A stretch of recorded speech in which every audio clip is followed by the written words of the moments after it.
লালন সাঁইজি শুধু কুষ্টিয়াবাসীরই নয়, সারা দেশের গৌরব। বাংলাদেশে যে কজন বড় দার্শনিক জন্মেছেন তাদের মধ্যে লালন সাঁই অন্যতম। তিনি সহজ সরল কথায় জীবনের নানা দৃষ্টিভঙ্গিকে আমাদের সামনে দিয়ে গেছেন।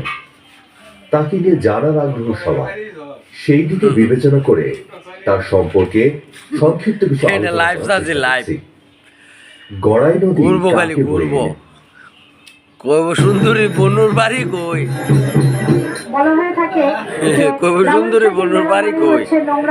এই যে বনু দেখেন কত সুন্দর, যদি কেউ বিয়া করেন তাড়াতাড়ি রাইটটি বাজারে আইসা পড়ে। বিয়া বইতা না, বইতো না বিলে। অনেকের ধারণা এখানে লালন মেলার নামে চলে গাঁজা ও নারী সঙ্গ। আসলে কি তাই? সবটাই আমরা খুঁজে বের করবো এবং আপনাদেরও দেখাবো। আর